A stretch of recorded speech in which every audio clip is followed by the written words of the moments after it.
tantito.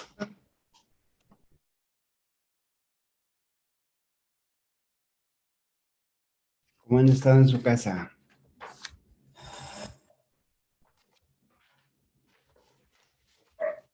Pues aburridos, doctor. Bueno, no tan aburridos por las clases, pero dentro de lo que cae bien. Dentro de que acabe bien. No, pues sí, les tocó una época fea. Así,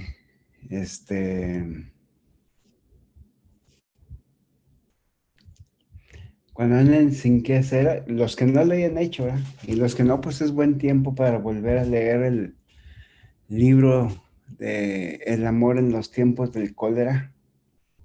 Por lo menos se entretienen un rato. Es de García Márquez.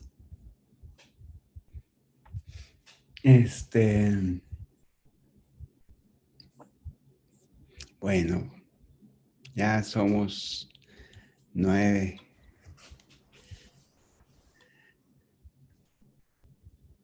Ok.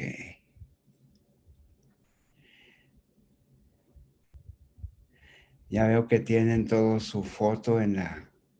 Muchos de ustedes tienen foto en su carátula de Zoom. Eso ayuda para identificarlos también. Pero también vayan poniéndole la foto ahí en la plataforma, porque eso me va a ayudar a calificar, ¿verdad? Ok. Chatear. Ujú. Ok. Este...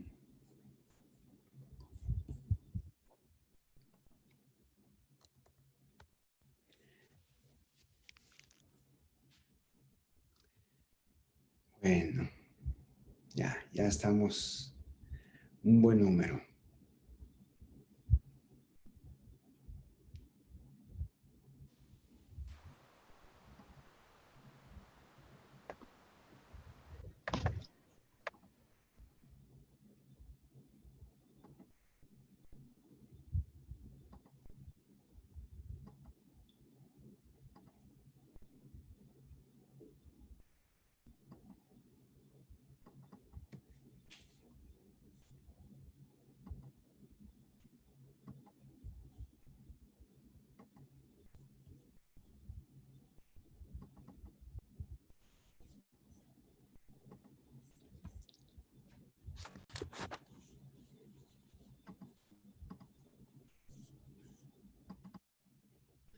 Muy bien. Estamos viendo una figura, ¿verdad? Sí, doctor. Guzmán. Bueno, vamos a ver a Raúl Eduardo, ¿ya llegó?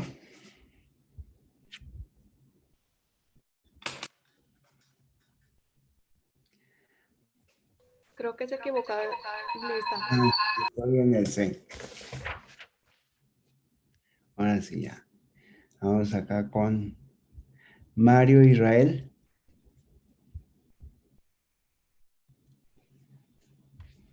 Sí, Mario doctor. Israel. ¿Sí? Sí, sí ¿Ya me llegó escucha. Mario? Sí, aquí estoy, doctor. Ok. ¿Esta figura de qué es hoy? Eh, es de las de la tarea. Sí, si no me equivoco, es la figura que muestra los receptores que son canales Ujú. iónicos. Sí, bueno, vamos a ver dos tipos que son los este, canales iónicos que son controlados por voltaje, que pues van a ser conductos que, pues como su nombre lo dice, van a abrirse y cerrarse dependiendo de el voltaje, lo cual va a permitir la entrada y salida de de ciertos iones como el sodio, el potasio, el calcio y el cloro. En la figura A, vamos a ver cómo va a ser la esquematización de un conducto cerrado. Y cuando se activa por el voltaje, el poro se abre, que es lo que vemos en la figura de la derecha. Vemos cómo los puntitos azules vienen siendo pues los iones que pasan a través de este poro. Y aquí vamos a ver que pues la apertura va a ser causada pues por la despolarización que va a causar el voltaje. Ok. ¿Puedes platicarnos de un ejemplo donde ocurre esto? Fisiológico, es de fisiología. Sí, Ujú. Y pues platícanosla. ok. Bueno, usted me dice si está bien. Ayer nos encargó investigar un fármaco, creo que es la Sí, digoxina. pero no te vayas por ahí. Sí, El ¿no? ejemplo más simple, el que usamos Más simple, pues siempre los médicos. este, bueno, yo me quería ir por ahí porque Es que esta es una bomba de explicaba la ATP. importancia de la bomba Sí, pero sodio. esa es una Ujú, bomba. sí, Las bombas sí, sí, sí. utilizan energía. Esta no. Energía, sí, así. Ok. Este, a ver, un ejemplo. En lo que ven al principio de fisiología, con la transmisión del estímulo nervioso en un nervio.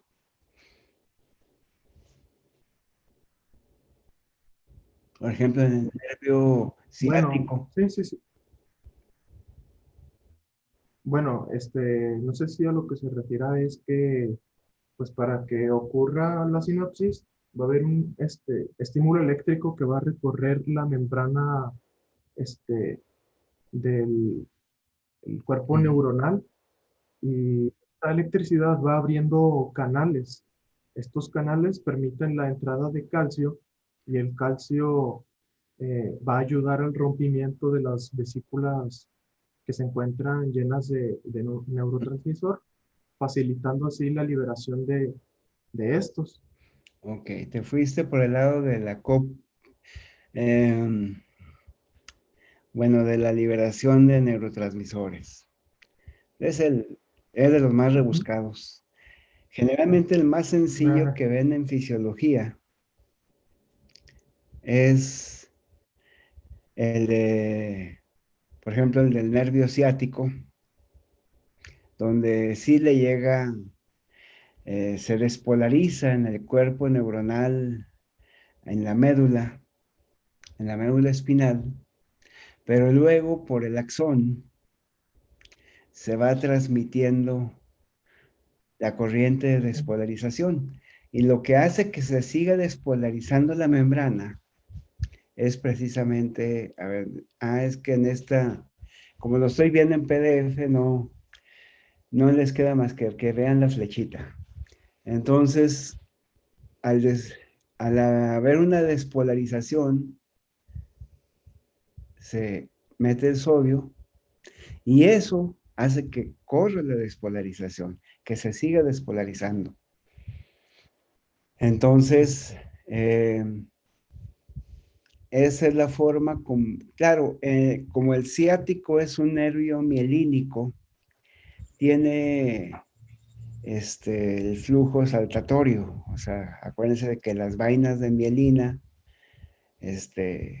o- hacen que la que el despolarización, estímulo se sí, propague más más rápido, se rápido. va como en zancadas. En lugar de irse por Sí, toda la membranita, se va brincando por por zancadas los nódulos. en el nervio. Pero, ¿por qué me gusta ese ejemplo? Primero porque es simple, o sea, porque los otros, los de la provocar que se liberen neurotransmisores, pues necesitas activar proteínas contráctiles para provocar exocitosis. Ya se hace más complejo en explicarlo. Pero este es algo que todos, supongo, yo creo que hasta los que no pasaron fisio se acuerdan, porque es de las primeras clases donde cómo se transmite, el- vamos a decir, cómo se disemina el potencial de acción. Y lo más fácil de entenderlo es en un nervio, en la membrana de un nervio, porque son este tipo de canales. Al haber una despolarización, se corre esa despolarización. Entonces, y se corre porque se van abriendo canales dependientes de voltaje. Y también me gusta ese ejemplo porque uno de los principales herramientas que usamos los médicos, sobre todo en urgencias, y bueno, también en quirófano los anestesiólogos, pero sobre todo en urgencias, es donde probablemente primero lo usen ustedes como médicos jóvenes. Es que en urgencias, pues a veces llega alguien que la mamá con un niño que mandaron una pedrada y ya ustedes lo ven y ven que tiene una herida de, vamos a decir, de 6 centímetros por la pedrada y estiman que pues para que quede bien y no sangre ya y se afronten bien los bordes de la herida, que además es una herida como es contusa, no tiene los bordes continuos, sino es una herida muy irregular. Entonces ustedes deciden que, con una buena decisión, que lo mejor es darle unos 3 o 5 puntos de seda para que se afronte bien la herida y así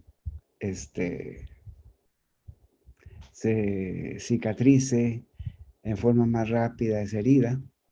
Como acaba de ocurrir, pues lo que hay que hacer es lavar, tratarla como una herida que no se ha contaminado y afrontarla y normalmente, bueno, no pasa nada. Hay que cortar un poco de pelo para que puedan maniobrar bien y para que no se contamine. Lavan y cosen, pero coser duele. Meter una aguja en la piel duele. Entonces provocan hacen una infiltración con un anestésico local. El más usado es la gilocaína con X. Deberíamos decirle xilocaína, pero aquí en México, como Benito Juárez le puso X a la J para, es más un simbolismo,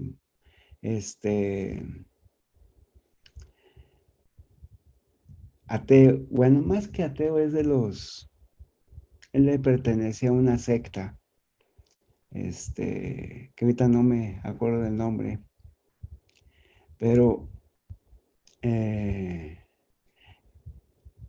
esa Z muy intelectual, la X, tiene múltiples significados y generalmente muy gloriosos. Entonces él sustituyó la J por la X y ahora México es México con X.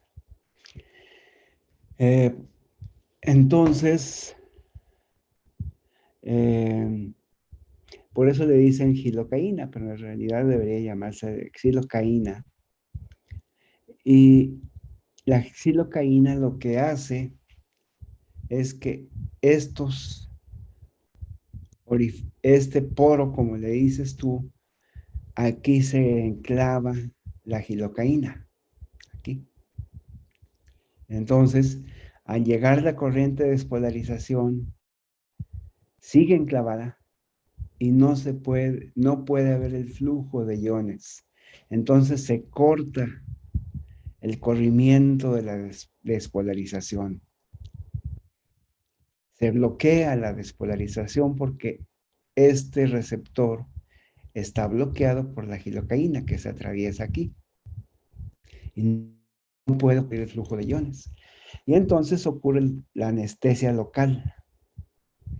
Al inyectar ustedes gilocaína alrededor de la herida de la descalabrada y se esperan unos 5 minutos a que haga efecto, van a poder dar ya las puntadas con el hilo de seda y una aguja y no le va a doler. No le va a doler cuando encaje en la aguja. Sí va a sentir los jalones. Eso lo usamos mucho en casi todas las heridas que requieren cirugía, alguna sutura, que generalmente son descalabradas o cortadas. Cuando ocurren en partes visibles, pues sí se requiere más habilidad por hacer unos puntos más finitos para que no se note demasiado la cirugía. O a veces se hace un corte para quitar la irregularidad de la herida, si es que fue un traumatismo contuso, de tal manera que quede bordes que dejen menor cicatriz. Cuando es un área no expuesta, como puede ser el área occipital o temporal, o hay cabello sobre la herida, pues se puede optar por hacerle como les dije. Entonces, este es el mecanismo de acción de los anestésicos locales.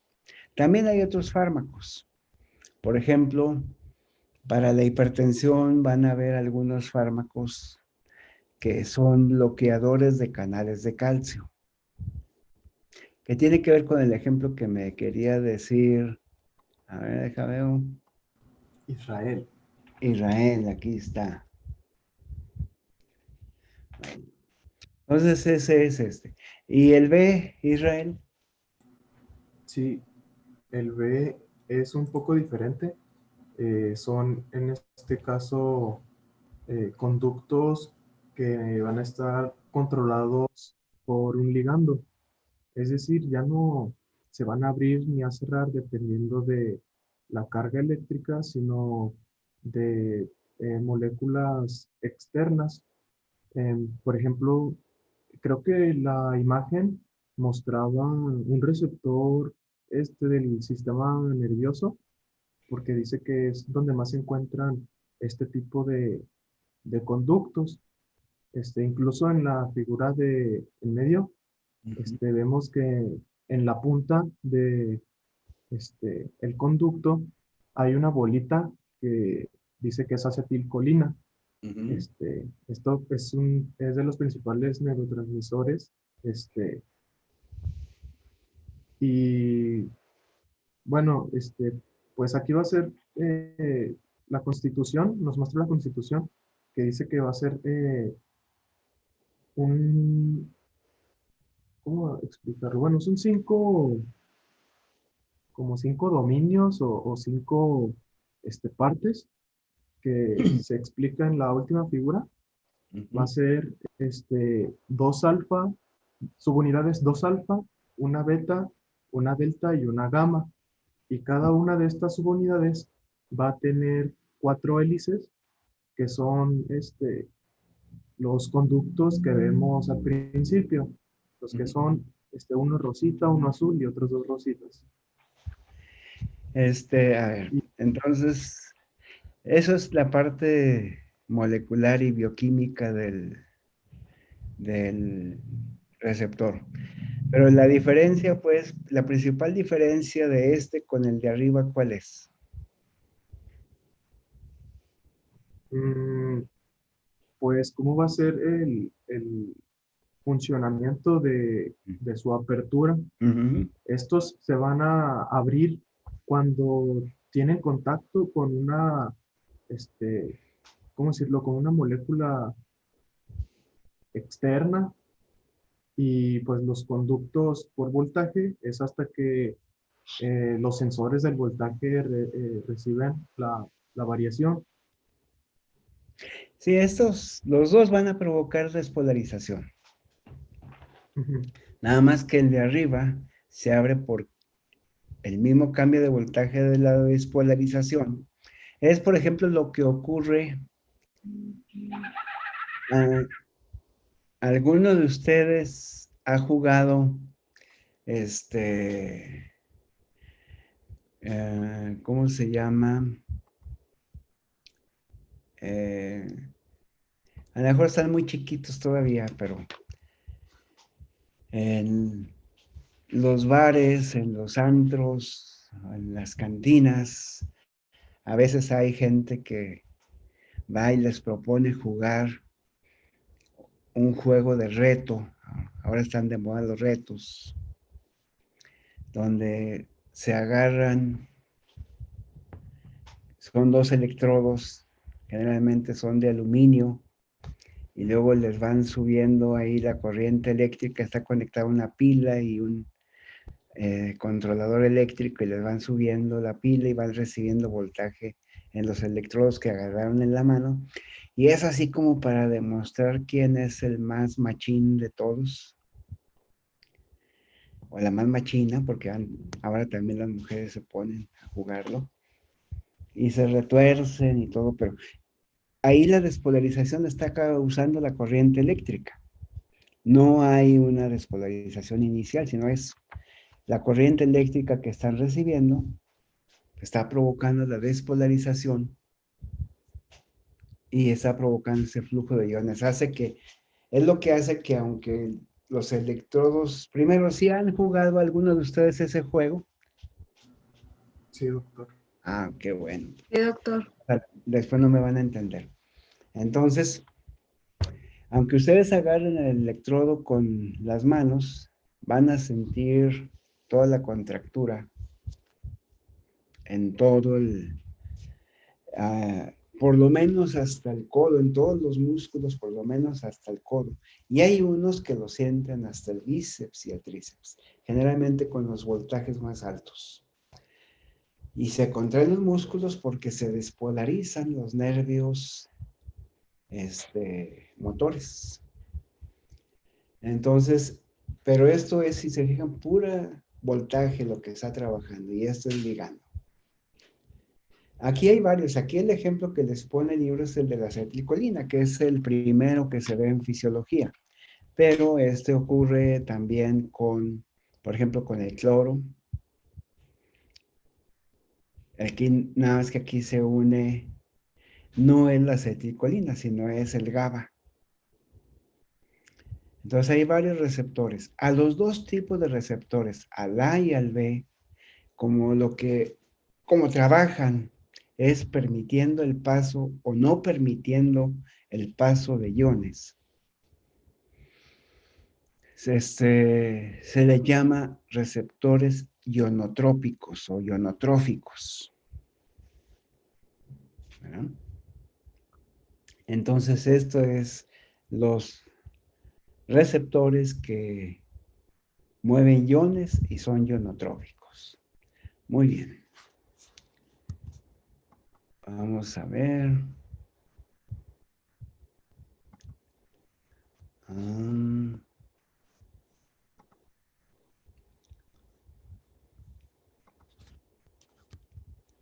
ok.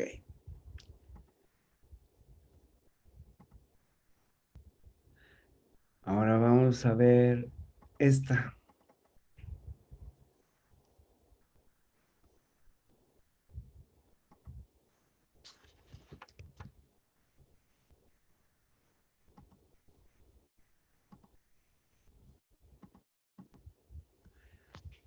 Ya están viendo la otra figura, ¿verdad? Pues muy bien, Israel. Eh, Me gustó. Gracias, doctor. Eso es lo que esperaba yo, una explicación. A ver, Andrea Nava, ¿anda por aquí?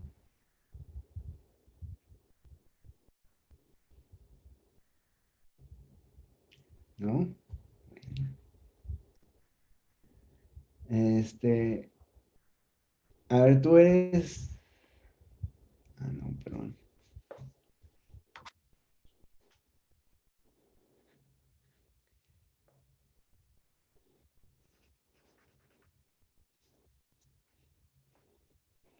Vamos a ver. Moisés Francisco.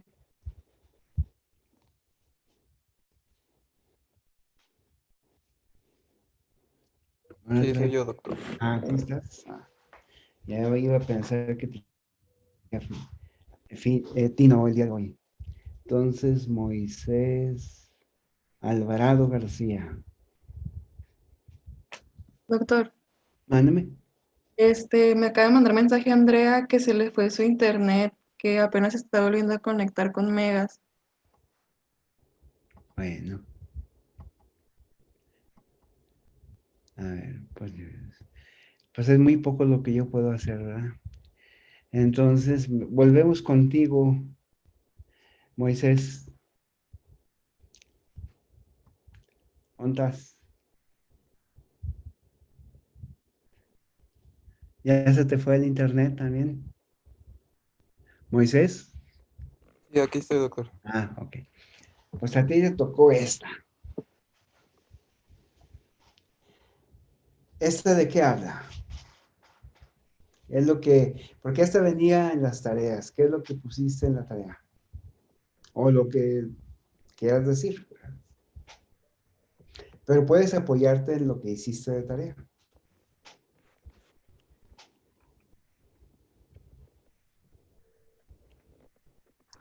Bueno, aquí nos habla de esta 3.8, ¿verdad? Sí. Es acerca de los receptores asociados a las proteínas G. Entonces, por ejemplo, tenemos en la membrana cómo se va a dar el primer proceso donde va a llegar una señal. Por lo cual aquí dice que tenemos unas subunidades, la alfa, la beta y ¿Cómo llega la señal? la señal. Ujú. Sí, porque dices, llega una señal. ¿Cómo llega la señal?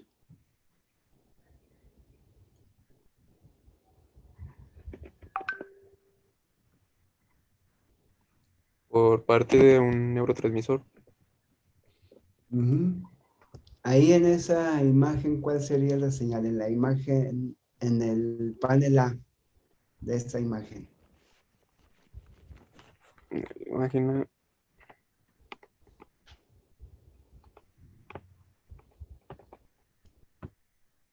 Digo, porque la tienes en la pantalla, ¿no?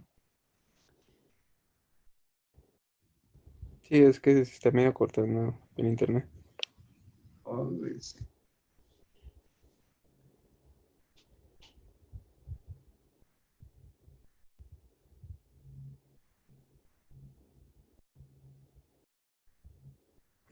Bueno, pues es por parte de un neurotransmisor, entonces vamos a tener que pero como ¿dónde está el neurotransmisor en la imagen?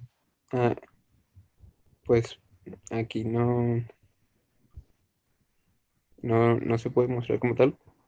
Sí, sí está. Sí, entonces Aquí le serían dicen de otra ima- forma. ¿Cómo? Le dicen de otra forma.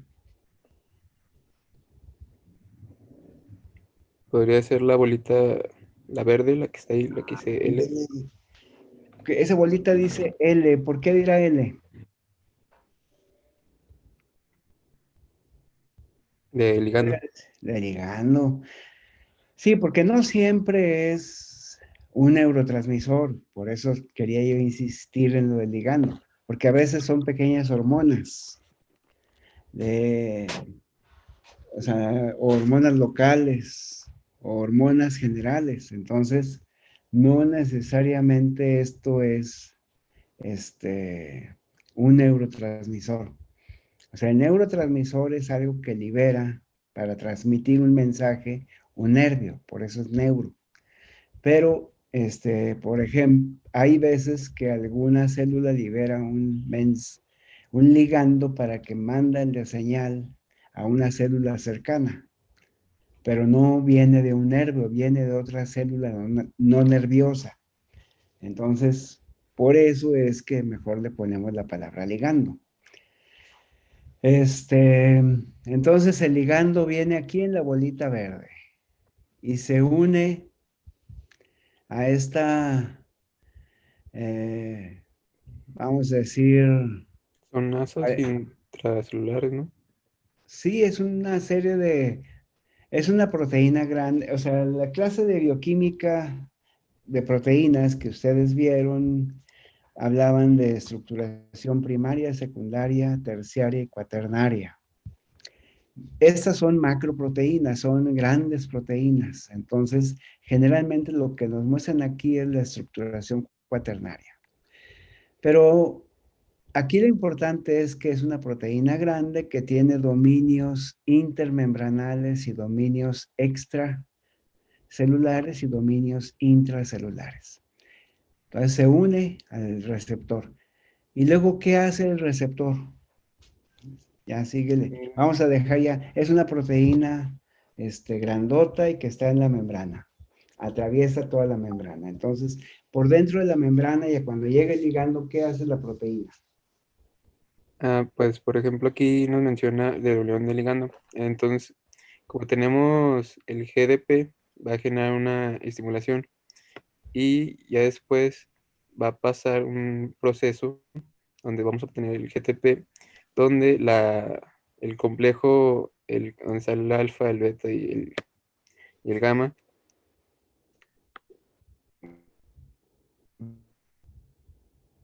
va a dimerizar, por así decirlo, dejando de lado el complejo beta-gamma. ¿Lo va a dimerizar? Bueno, se va como dímero, pero en realidad no se dimeriza, sino se despega el alfa. Y el Ok. beta y gamma se van pues solitos. Ujú. Pero aquí el bueno es el alfa. A ver, el GDP se convierte en GTP por esta enzima.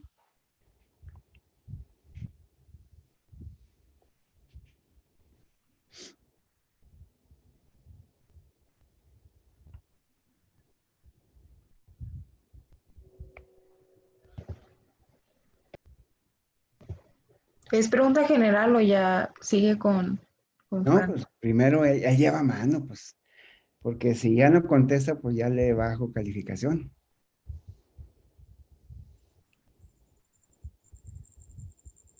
Perdón, ¿cómo? El GDP, este GDP que está aquí, sí ven la flechita, ¿verdad? Por eso les Sigo. dije que la clase la usen con una laptop o una computadora, porque si lo están viendo con el celular, pues no ven nada. Entonces hagan de cuenta que están oyendo radio, si lo ven con el celular. Pero, o sea, una tablet también puede servir. Entonces, aquí esto inicia con que la subunidad alfa está unida, ya trae unido un GDP. Y se despega, cuando llega el ligando, se despegan estas tres bolitas, así como cuando juegan billar y le pegan a las tres bolitas y la alfa se despega y la beta y gamma se van juntas. Y luego, ¿qué pasa con el GDP? Ah, por ejemplo, ah, por ejemplo, los grupos fosfato, entonces podría decirse que necesita una sinasa para convertirlo en GTP para que fosforile y agarre a otro grupo. Por ejemplo, o sea, hay otras formas de hacerlo. Mm, yo creo que no. No, entonces no es ejemplo, no es ejemplo. Si no se despega el GDP, pero no tiene que esperarse a que se convierta en GTP. Generalmente hay GTP aquí en el citosol, porque esto ya es el citosol, aquí adentro. Entonces, suelta el GDP y entra un GTP nuevo. Y se queda la subunidad alfa ahora con GTP. ¿Y esta qué es lo que hace?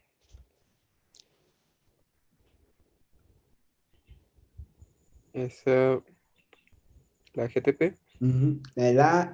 La alfa y GTP, el complejo subunidad alfa y GTP. Este va a decir que va a causar un cambio, entonces se va a soltar y va a producir la liberación, entonces vamos a tener de ahí una activación de la molécula como tal del alfa. Y luego, ¿qué hace la alfa con GTP activa? Y luego de ahí,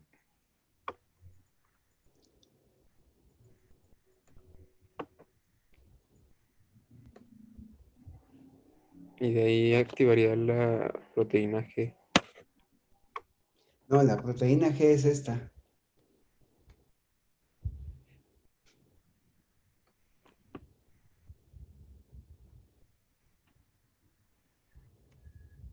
Entonces, como dice la imagen, pues tendría un proceso retrógrado donde por parte del RGC me volvería El RGC. ¿cómo? ¿Qué es el RGS? El RGC, que crea la regulación de las señales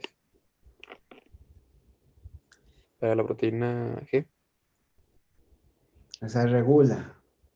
Ujú. ¿Cómo la regula? Como se puede ver ahí por parte de los grupos fosfato. Entonces sería un ¿El proceso grupo inverso al qué? que vimos. ¿Fosfato? ¿Eh? ¿Del grupo fosfato? ¿Qué le Ajá, hace al así como, grupo? por así decirlo, lo vuelvo a soltar para volver a tener el GDP. Pero eso es lo que hace la RGS. La subunidad alfa, ¿qué hace? La subunidad alfa con GTP.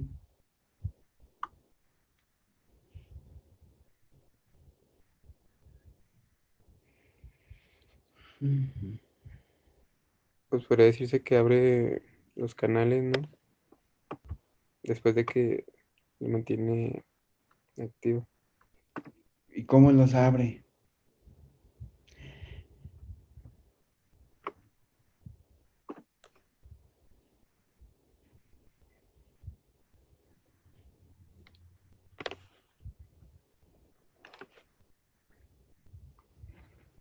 Al activar el GMP cíclico o el MP cíclico. ¿Cómo le hace? Y ahí va a hacer una activación por ciertas enzimas o complejos enzimáticos. Y esto va a ser por ¿Cuáles parte de una complejos transcripción. enzimáticos? Mira, lo que estoy viendo es de que no leíste el texto. Nada más viste la figura. Y no sé si hayas contestado la pregunta de la figura, a lo mejor nada más la copiaste. Pero esas figuras hay que leer el texto del Guzmán para entender. De hecho, la figura es para entender el texto.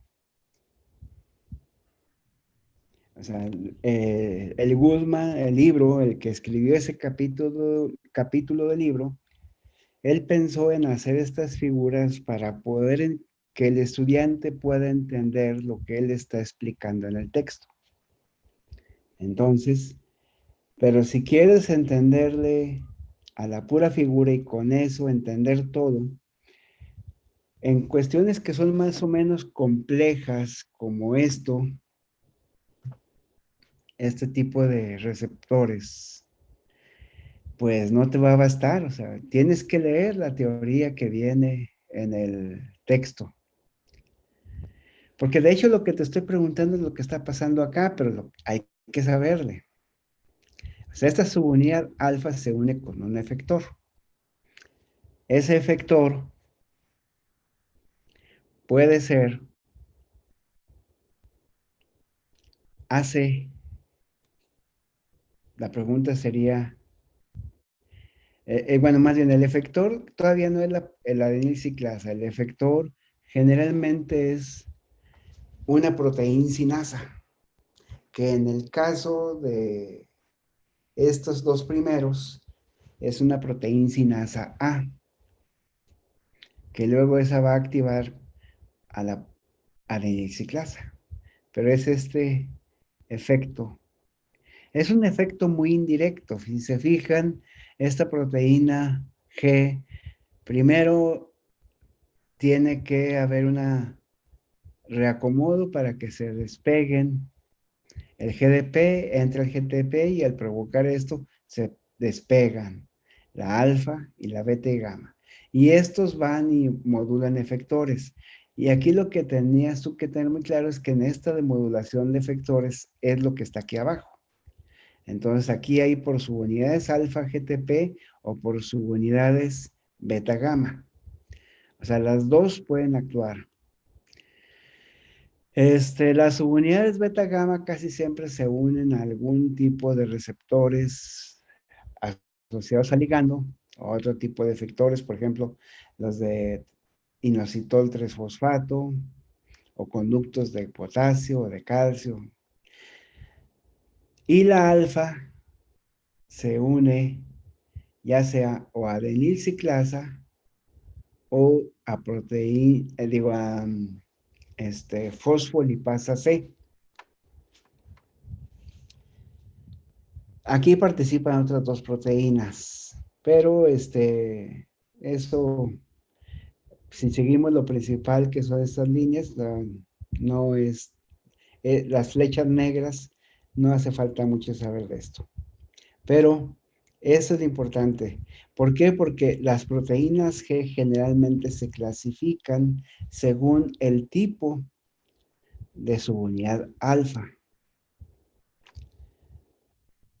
Entonces hay que leer el texto, porque si no, sí van a tener ese tipo de problemas. Entonces,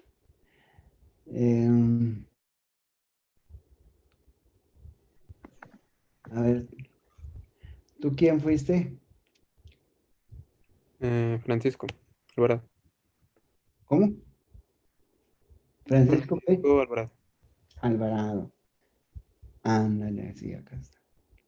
Ok.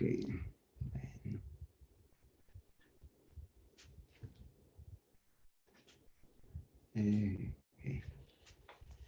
Bueno, ya. Entonces, eso es lo que sucede. Cuando se une una proteína, digo, la proteína G actúa porque se une un ligando y esto va, si el ligando tiene eficacia, porque acuérdense que hay antagonistas que no tienen eficacia, tienen afinidad. Por ejemplo, los receptores muscarínicos, los que se usan con atropina para que la tripa se deje de mover, los que se usan para los cólicos trabajan de esta forma.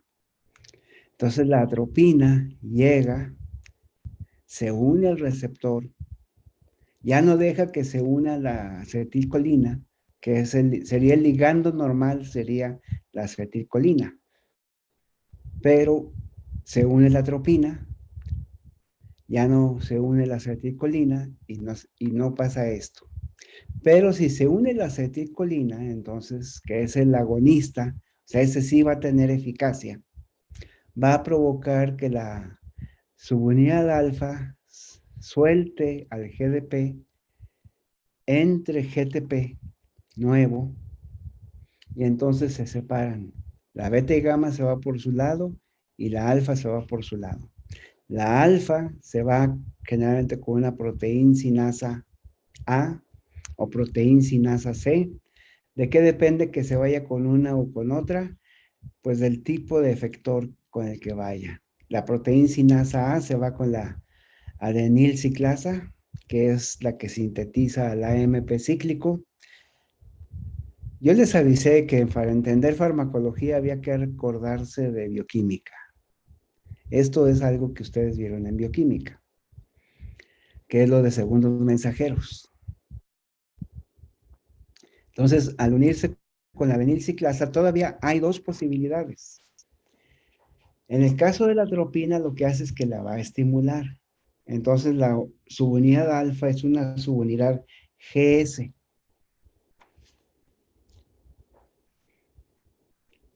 S es de estimulante. Entonces, va a aumentar la actividad de la adenilciclasa y va a aumentar, pues, la formación de AMP cíclico. Vamos a suponer que no les di atropina, sino les di fenilefrina, una tableta de fenilefrina, por ejemplo, las que se usan para los antigripales.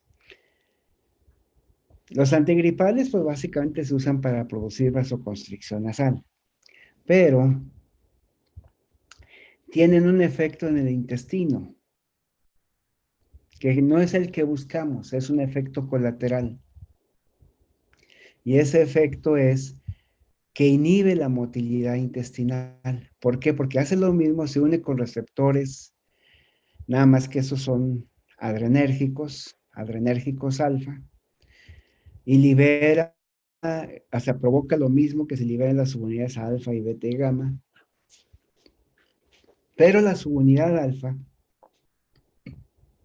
es una subunidad alfa que se va a actuar sobre proteína sinasa A, pero va a inhibir el proceso.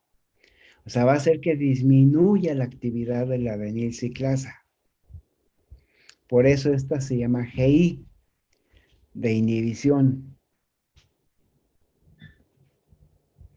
Entonces, estos son, cómo se va bifurcando las actividades, sobre todo a partir de la subunidad alfa. Hay otras subunidades alfa que a esa se le llama subunidad alfa Q, Q de queso. ¿Por qué le pusieron Q? No sé, pero bueno, le pusieron Q. Pero esa va a actuar y su efector va a ser la proteína, la fosfolipasa C. La fosfolipasa C va a actuar sobre los fosfolípidos de membrana y va a quitarles la parte fosfoamino que tienen los fosfolípidos, por ejemplo, inosina, le quita inosina, que es un alcohol ácido, o una amina un poquito ácida, pero tiene un grupo amino. Y porque viene del inositol, ¿verdad? Nada más que en lugar de tener grupo OH, tiene un grupo amino. Entonces saca la inosina y queda el diacilglicerol, o sea, del fosfolípido queda el glicerol con las dos cadenas de ácidos grasos. Y este diacilglicerol y el inositol pueden, ellos son los segundos mensajeros. Generalmente estos sirven para abrir canales de calcio. Entonces, si se fijan, esto ya es más complejo. Por eso generalmente empezamos primero a ver los receptores ionotrópicos. Porque esos pues, no, son como canales de iones. Se abren y se cierran. Y así la vida es fácil. Es un agujero que se abre y se cierra. Pero, lamentablemente, la vida es más compleja. Y luego cada vez conforme nos vamos aprendiendo más, cada vez se va haciendo la vida más compleja. Entonces, después de los receptores ionotrópicos, empezamos con estos, que si se fijan lo que provocan son respuestas metabólicas. Y entonces a este tipo de receptores, los que vamos a ver ahorita y enseguida, se le llama metabotrópicos o metabotróficos. Lo más correcto es metabotrópicos. ¿Por qué? Porque lo que ocasionan son respuestas metabólicas. a través de reacciones bioquímicas. Estas reacciones, ¿cuáles son? Pues que se despega el GTP, que entra el GTP, que se despegan estas proteínas y esta proteína actúa sobre una proteína sinasa, que eso lo vieron ustedes en bioquímica al hablar, por ejemplo, el efecto del glucógeno, de la adrenalina para estimular la glucogenólisis. La adrenalina actúa por este mecanismo. Exactamente igual. Ahorita les dije acetilcolina, pero esto pudiera ser adrenalina. La adrenalina se une a los receptores beta, y los receptores beta son asociados a proteínas G, y entonces se libera la subunidad alfa, pero es la subunidad alfa GS, entonces va a activar que la proteína sinasa A, y esta actúa sobre la adenilciclasa. La adenilciclasa va a aumentar los niveles de AMP cíclico, y en el hígado los niveles de AMP cíclico van a estimular mediante que se formen dímeros a la glucógeno fosforilasa. Y entonces la glucógeno fosforilasa va a empezar a fosforilar el glucógeno, y cada vez que lo fosforila saca una unidad de glucosita fosforilada, y luego otra glucosa, y luego otra glucosa. Entonces se empieza a liberar glucosas. Y eso es lo que hace la glucógeno fosforilasa. ¿Qué es lo que va a pasar? Pues que aumenta la glucosa libre, sale del hepatocito y aumentan los niveles de glucosa en sangre por acción de una estimulación por adrenalina. Cuando necesitan mucha glucosa, pues por ejemplo cuando de repente se meten a un barrio que no conocen y ven que hay alguien los anda siguiendo y medio se asustan y no saben si los van a asaltar o les van a hacer algo, o si simplemente es alguien que va atrás de ustedes porque también va para donde ustedes van. Ya andan todos nerviosos y su cuerpo se prepara para correr o para pelear. Eso es lo que hace la adrenalina, prepararlos para correr o para pelear. Y para correr o para pelear, en cualquiera de los dos casos, lo que necesitan es mucha glucosa en sangre para que su cuerpo se mueva. Entonces, eso es lo que hace la adrenalina. También el glucagón trabaja en forma muy similar, claro, con otros receptores, pero también son receptores asociados a proteínas G.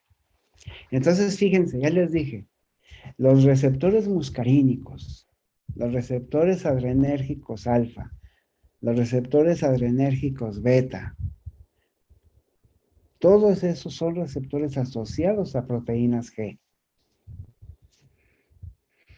Entonces, las proteínas G son de las más utilizadas. ¿Cuál es la utilidad de tener un mecanismo? Porque es un mecanismo complejo, eso sí, se los acepto. No está fácil. Es algo que hay que estudiar y entenderlo. Pero para entenderlo hay que leer el texto. O sea, viendo la figura no es suficiente. Y peor si está en inglés. No, esta sí está en español. Entonces, pero de todos modos, la figura es para que ustedes puedan visualizar lo que el texto está describiendo. Entonces, si no leen el texto, esta figura tan compleja no es sencilla. Pero la medicina no es sencilla, ¿eh? Si quieren que la medicina, entenderle la medicina, tienen que hacer un esfuerzo de leer el texto. Entonces, esta es la proteína G. Les digo, decíamos que por qué es tanta complicación. Hagan de cuenta que es como la burocracia. Es como, el cuerpo se puede semejar muy bien a un gobierno, donde el cerebro es quien preside el gobierno. Es donde se toman las decisiones. Y ahí se dice qué se va a hacer y qué no se va a hacer. Pero luego hay cosas que queremos que ocurran instantáneamente. Por ejemplo, si ustedes acercan accidentalmente la mano a un comal o a una plancha caliente y la tocan, instantáneamente hay un reflejo en el que retiran la mano, pero en milisegundos ocurre, ni siquiera es un segundo. O sea, la tocan y la despegan inmediatamente. Eso es una respuesta que básicamente ocupa nada más 3 neuronas. Una neurona sensorial, una neurona de enlace que está en la médula, ni siquiera tiene que ir al cerebro, sino en la médula. Acuérdense que la médula también es sistema nervioso central. Y de la médula se viene el reflejo por la neurona motora. Y la neurona motora contrae el músculo. Entonces, hay cosas que un gobierno quiere hacer muy rápido. Entonces ahí no hay burocracia. O sea, todas las cosas fluyen inmediatamente. Pero hay cosas que el cuerpo quiere o decide que no hay que hacerlas tan rápido. ¿Por qué? Porque pueden ser problemáticas. ¿Cómo hacen las cosas más lentas? Poniendo pasos intermedios. ¿Qué es lo que hace el gobierno cuando quiere que las cosas no sucedan tan rápido? Mete burocracia. La burocracia es para ralentizar, para hacer lentos los procesos. Y esta es la función de las proteínas G, hacer que algo se haga un poco más lento, más controlado. Bueno, jóvenes, nos vemos mañana. Que tengan buen día. Gracias, igualmente, Gracias, doctor. doctor, igualmente.